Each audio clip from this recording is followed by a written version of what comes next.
I'm Sarah with Asobi Sport Family Fitness, and in this video I'd like to show you how you can breastfeed your baby while wearing your baby in the Moby wrap.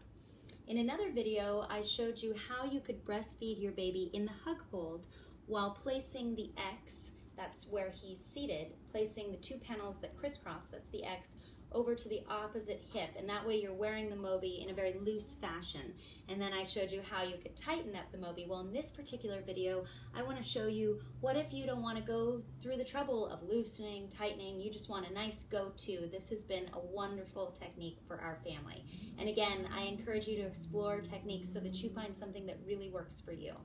So in this particular case, right now, by the way, David is sleeping, so he may not actually latch, but at least I can give you a visual. Hopefully he will be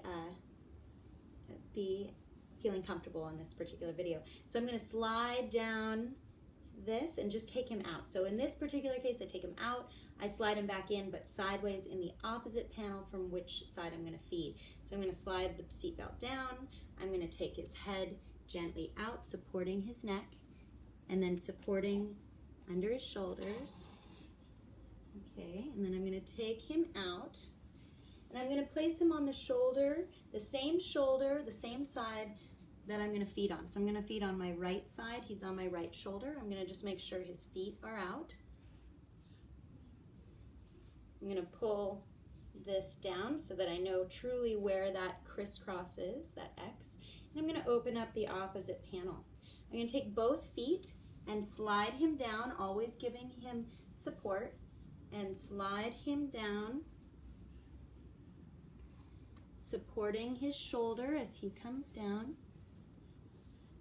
And I also make sure the panel is right up over his shoulder. I'm going to do a cross cradle hold, and I like to have my baby's feet out. If you have a young enough baby, a newborn, certainly keep your baby's feet in. He likes to have his feet out, so I make sure it's over his bottom and close to the crevice of his knees. Okay, and sometimes baby crisscrosses his feet. At this point, I'll either latch him or I'll put on the seatbelt, depending on how hungry and how determined he is to feed right then and there. I'll either get him latched and then put on the seatbelt, or I'll put on the seatbelt and then get him latched. In today's video, I'd like to show you putting on the seatbelt first. So I'm cradling him, I'm going to support his bottom, and I'm going to lift him up, and that way I create a little bit of slack in the panel, and I can reach in, because you're not going to be able to see what you're doing. You really have to get familiar and feel it. I find the seatbelt and I stick my thumb through, and that way I can slide around and have the whole panel handy. I'm going to stick one leg in, and I also want to make sure it goes up and over his arm. There we go. And this is really nice and convenient because it's going to come up and over that way.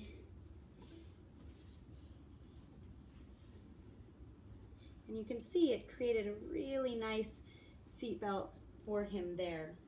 Okay. So this is when I would get him latched. I'm going to lift up, and let's pretend I pull my nursing tank down, giving him a little bit of a table to lean back on. You can see that. Okay. So if I wanted privacy here, let me go ahead and actually do it so you can trust that I'm getting him latched. He's too sleepy to actually latch, but at least you get a sense of it. And I like to do the cradle like this.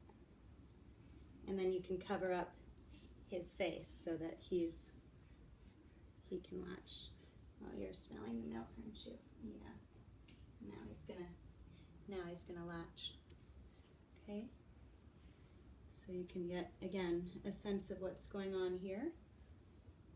And I like to usually keep my elbow across like that. And then I have two hands available for him. No matter what, you always want to keep at least one hand on your baby at all times while feeding. That way you really truly stay connected with your baby and make sure that he or she is safe and getting the nutrition he needs. So here, let's talk about how do you get out of this. So let's say he's had his fill. How do you get out? Of course, you make sure you feel comfortable and you're decent. So I just lifted this up, or you can reattach your nursing tank.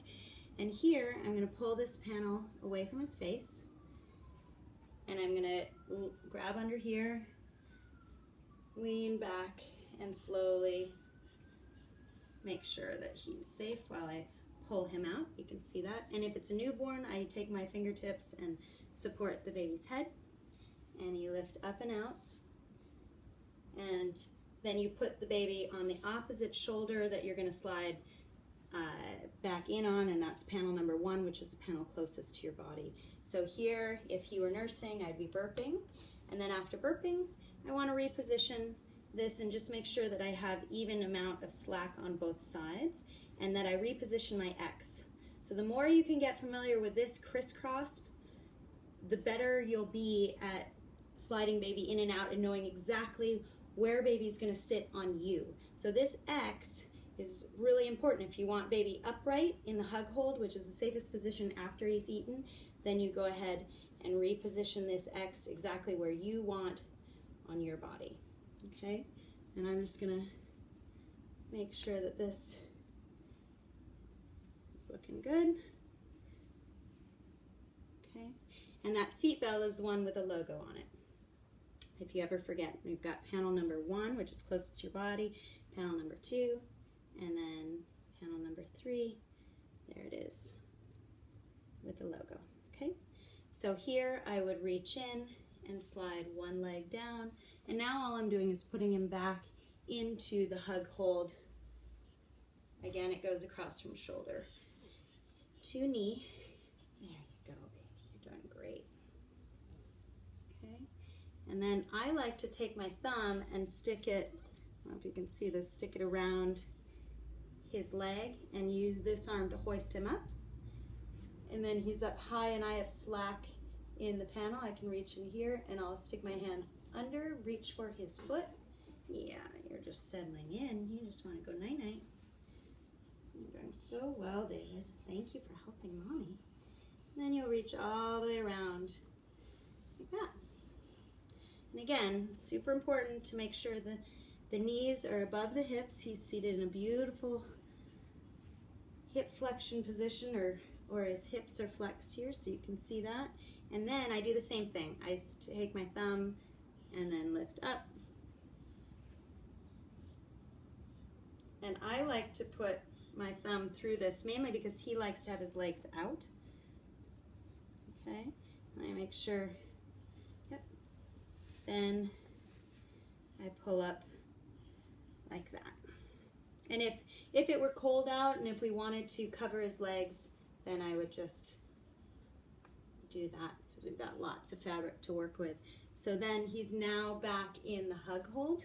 Now to position his head, I would go ahead and lean forward and reposition like this. I like to pull this down, each panel, each side, which gives me more surface area on my back, feels a lot more comfortable for me. There we go.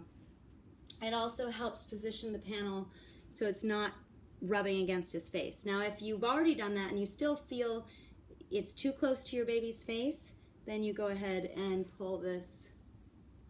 You saw how I did that, so I grab this and pull it down across the shoulder, and that pulls it away. And if you want to open up, you can do the same thing on this side, just to give him a little bit more air.